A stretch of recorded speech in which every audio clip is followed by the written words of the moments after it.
Hawk Newsom is here. He's the founder of Black Lives Matter in New York. Hawk, you and I'm guessing, agree on this, that this new proposal isn't going to do much. Well, we have to look at what the statistics say, and we have to look at the mayors and our acting governors' track record is.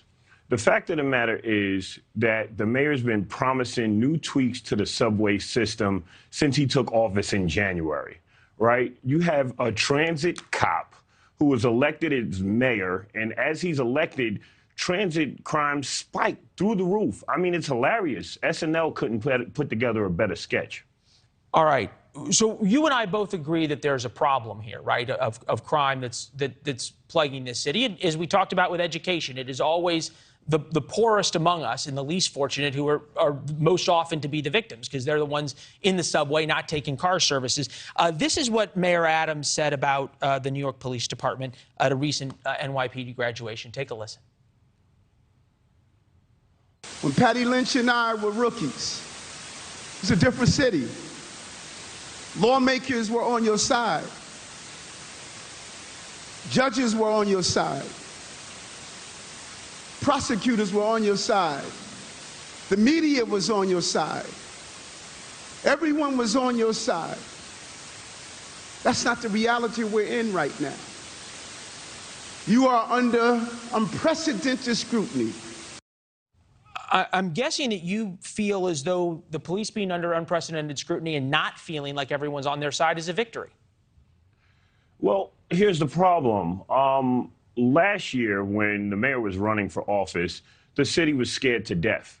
They asked for people to stand behind the police, and everyone did. Everyone, much to our chagrin, everybody stood behind the police. And what's been happening? Rapes through the roof. Police have free reign. Violent crimes we can all agree that we can all agree the pendulum's swinging in a certain direction. You've got a prosecutor who still believes in weak or no bail laws that adds up to allowing these people to go out. You have to give the mayor, what, a couple of years to see if his policies work? Well, he promised an immediate end, but I have to ask you and your viewers, what's the purpose of bail? The purpose of bail is to make sure you show up for your court date. Yes, but people think that bail is a mechanism to stop people from reoffending. The department, the Criminal Justice Department, released a study. The Criminal Justice Department released a study that said crime remains the same amongst those who are let out on bail. The numbers indicate that people who are being released. Let me turn this around. The numbers indicate that people who are being released are not reoffending.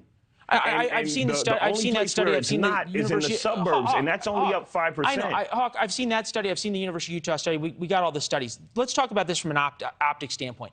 Every week now, or every other week, there's a case. Are we talking about optics or facts? I want to talk about elections, which is what's coming up. To the American public? I want to talk about elections, which is what's coming up. How worried are you that all of the work you've done in BLM and all of the change that's happened is going to be reversed because people, to your point, are scared?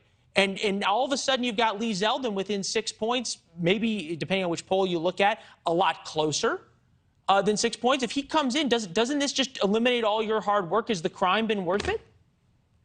Actually, I think that people are a bit slow to reaching a specific point. Police are not the answer. The mayor and the governor have implemented more police. They've put more police in the trains. And now they're talking about more cameras. 99% of the crimes that you see on TV are on camera. This is not a deterring factor. If you want to end crime in America, then you will have to address it for the public health crisis that it is. You will have to address poverty. And furthermore, you have to give black people the reparations that they're entitled to to close the wealth gap.